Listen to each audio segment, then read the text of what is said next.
नमस्कार दोस्तों, आज हम 3 अप्रैल के करंट अफेयर्स को देखेंगे जो कि इस प्रकार है। मैंने इसमें शॉर्ट फॉर्म में करंट अफेयर्स को लिखा है। इसका हम प्रत्येक प्रश्न का बारी बारी से एक्सप्लेनेशन करेंगे और ये जो भी करंट अफेयर्स है आपके किसी भी एग्ज़ाम के लिए बहुत ही फायदेमंद होने वाला है। अतः आप इस वीडियो को यानी कि पूरे इस 10 प्रश्न जो है शुरू से लेकर अंत तक देखें। पहला प्रश्न है कि पेंशन फंड नियामक और विकास प्राधिकरण PFRDA का चेयरमैन किसे बनाया गया है? तो इस प्रश्न का हमारा जवाब होगा एस रमन।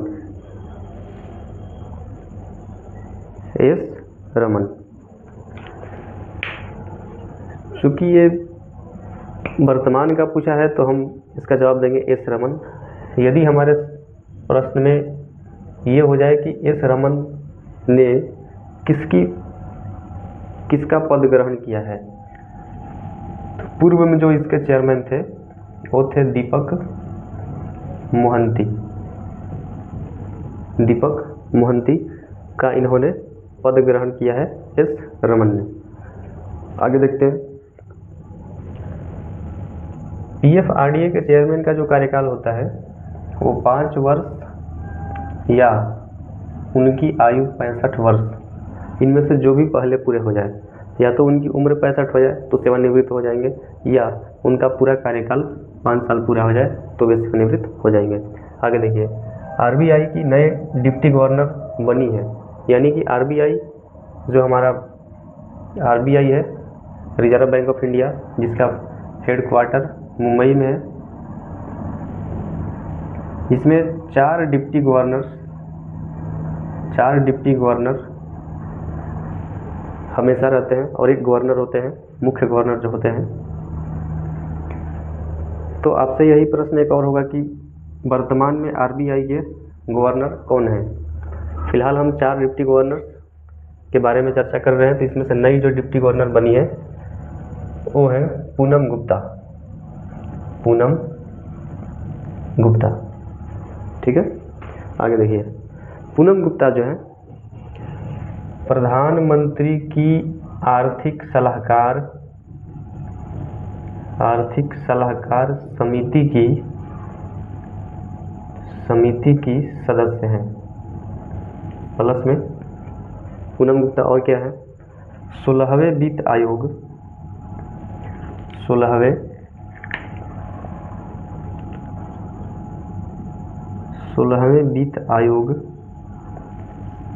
की सदस्यों का संयोजक हैं। यानी कि पूनम गुप्ता के बारे में हमने एक देखा कि इन्हें वर्तमान में डिप्टी गवर्नर बनाया गया है, प्लस में वर्तमान में ये प्रधानमंत्री की आर्थिक सलाहकार समिति की सदस्य भी हैं और 16वें वित्त आयोग के सदस्यों का संयोजक भी हैं। ठीक है, आगे देखिए। कुकी और मैतेई समुदाय, शायद आप इस शब्द से रूबरू होंगे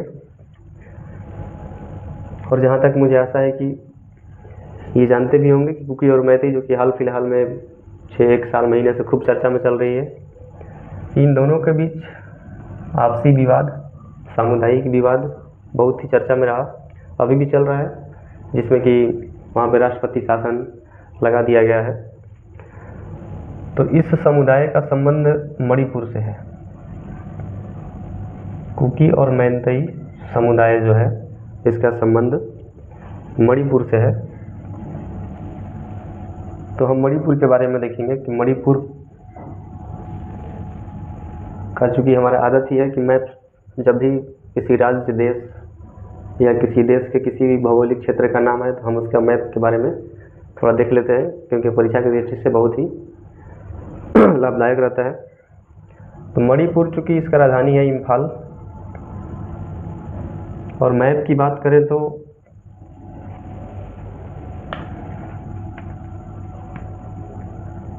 मणिपुर 7 सिस्टर में स्थित है, जिसके नॉर्थ में नागालैंड,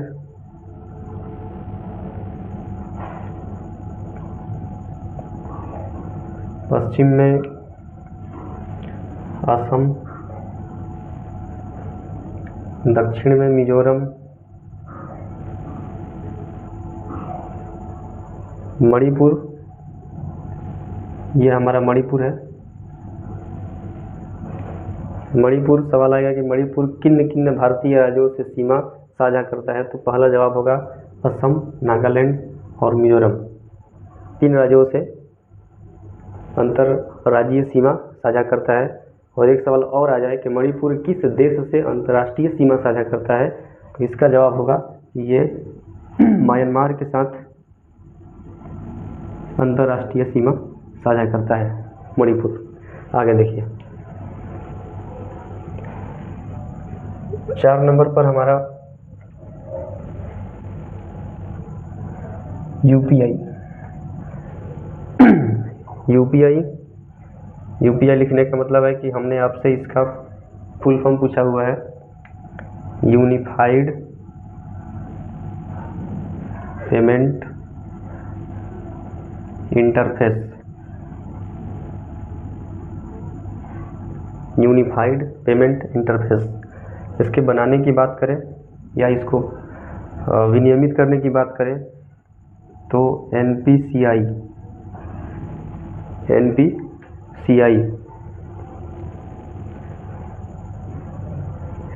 क्या किया है, यूपीआई को विकसित किया है। विकसित प्लस में और क्या करता है, प्रतिबंधित करता है। यानी कि मैनेजमेंट का काम एनपीसीआई क्या है, और यूपीआई इसको विनियमित, इसको रेगुलेट कौन करता है, तो आरबीआई, भारतीय रिजर्व बैंक। यूपीआई का एग्जांपल फ़ोन पे, गूगल पे, पेटीएम, ये सब हमारे यूपीआई हुआ। भारत में लोकोमोटिव का निर्माण कहाँ कहाँ होता है। भारत में लोकोमोटिव का मतलब जो इंजन होता है, जो पावर होता है, उसको लोकोमोटिव बोलते हैं। अलग अलग तरीके का होता है, एक होता है डीजल इंजन, एक होता है इलेक्ट्रिक से चलने वाला इंजन। और इलेक्ट्रिक में भी अभी एक डबल वाला जो चला है उसको क्या बोलते हैं, जो ब्लू कलर का होता है, उसका आप नाम बताइएगा। और ब्लू वाला जो है बैगन कहाँ बना हुआ है, उसका भी आप जगह का नाम बताइए। तो हमारा प्रश्न यह है कि लोकोमोटिव का निर्माण कहाँ कहाँ होता है। चित्तरंजन, वाराणसी, पटियाला और हमारा बिहार मधेपुरा। इन 4 जगहों पर भारतीय रेलवे के लोकोमोटिव का निर्माण किया जाता है। और ब्लू कलर का जो हमारा 1600 हॉर्स पावर का जो लोकोमोटिव बनाया गया है वो बिहार के मधेपुरा में ही बनाया गया है। आगे देखिए वैट किल्मर कौन है। तो वैट किल्मर एक हॉलीवुड प्रख्यात अभिनेता है जिनका हाल ही में अभी निधन हो गया। हम जो भी प्रश्न का एक्सप्लेनेशन करते जा रहे हैं जगह की कमी के कारण मिटाते जाएंगे। आप वीडियो को पूछ करके नोट करते जाइएगा।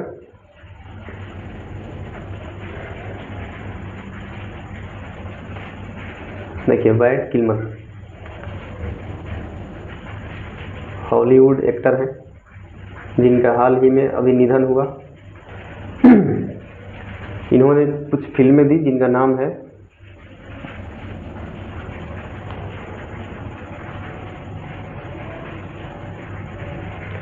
फिल्मों का नाम है टॉप गन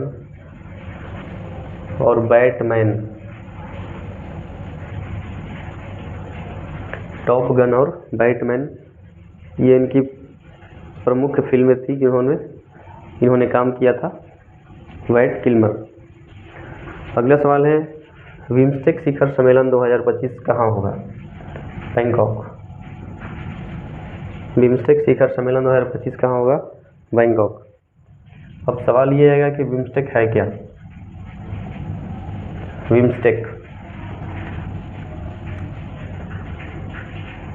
इसका साधारण सा एक जवाब यदि हम देना चाहें तो ये दे सकते हैं कि जो भी बंगाल के खाड़ी के से बंगाल की खाड़ी के सीमा से लगने वाले जो देश हैं उनका एक आर्थिक रूप से संगठन बनाया गया है, आर्थिक रूप से सहयोग करने के लिए एक दूसरे को, उसको हम बोलते हैं बिम्स्टेक। इसका फुल फॉर्म है बे ऑफ बंगाल, बी से बे ऑफ बंगाल, आई से initiative, multi sectoral,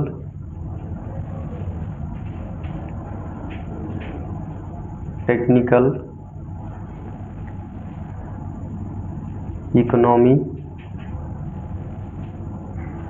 economic cooperation.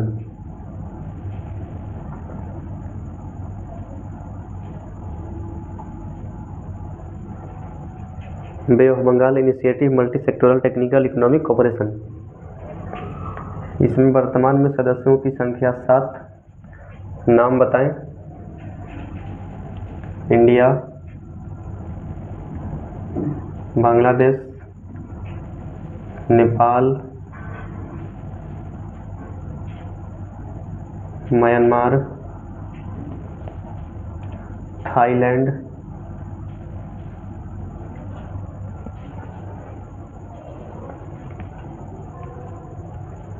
Sri Lanka.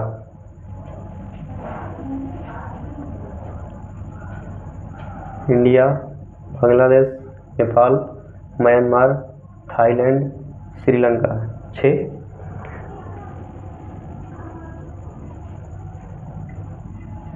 और 7 हो गया भूटान।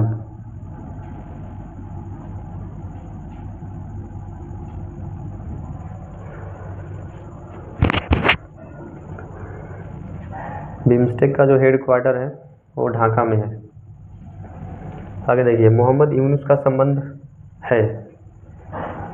इस सवाल का जवाब यदि ऑप्शन ना रहे तो फिर दिक्कत होगा देने में। खैर, आपको हम बता दें कि मोहम्मद यूनुस का संबंध, यदि हम देश से पूछें तो बांग्लादेश, और यदि क्षेत्र से पूछे कि किस क्षेत्र से संबंधित है तो ये शांति से संबंधित है। यानी कहने का मतलब कि जो भी बिना हथियार उठाए जो हम काम कर सकते हैं उसे हम शांति से संबंधित यानी कह सकते हैं कि सामाजिक कार्यकर्ता के तौर पे ये काम करते हैं। मोहम्मद यूनुस को 2006 में शांति का नोबेल मिल चुका है। इन्होंने बांग्लादेश के लिए बहुत ही काम किया। वर्तमान में भी जो काम कर रहे हैं आप लोग देख ही रहे होंगे। खैर, फिलहाल में जो बांग्लादेश के प्रति और भारत के प्रति जो रवैया है इनका कुछ ठीक नहीं चल रहा है। चीन और उधर दक्षिण पूर्वी देशों के साथ संबंध थोड़ा ज़्यादा है, इसलिए भारत से इनका थोड़ा चल रहा है दिक्कत। खैर, जो भी हो, मोहम्मद यूनुस ने बांग्लादेश में ग्रामीण बैंक की क्या स्थापना किया था?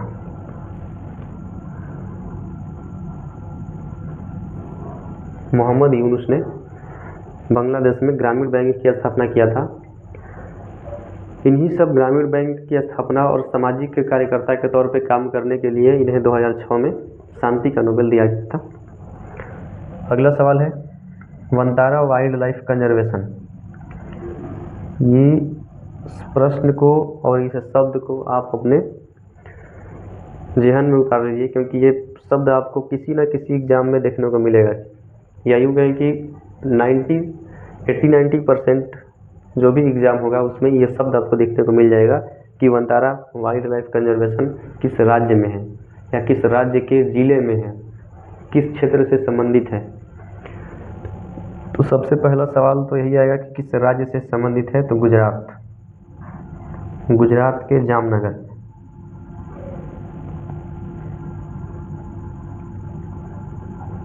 गुजरात के जामनगर में क्या है ये? तो वंतारा जो है, यहाँ देख लेते हैं, वंतारा जो है एक प्राइवेट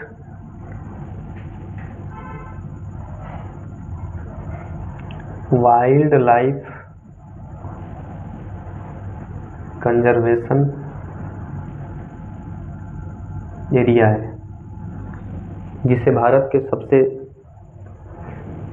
अमीर व्यक्तियों में शुमार अंबानी परिवार के द्वारा चलाया जा रहा है वाइल्ड लाइफ कंजर्वेशन, जिसमें पशुओं को, जानवरों को रखने, उन्हें संरक्षित करने, बचाने, उनके देखभाल करने, यहाँ तक कि उनका एक्सरे और MRI तक की व्यवस्था की गई है इस वाइल्ड लाइफ सेंचुरी में।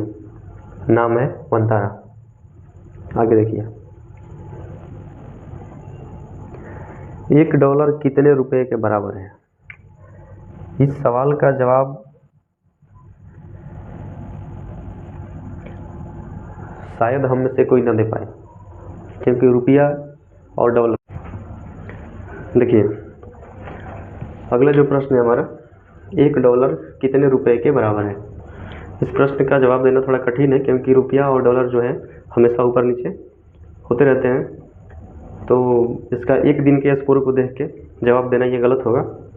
इसलिए हम इसका जवाब जो है लगभग में देंगे। तो हम कह सकते हैं कि $1 जो है लगभग भारतीय रुपए के 85 के बराबर है।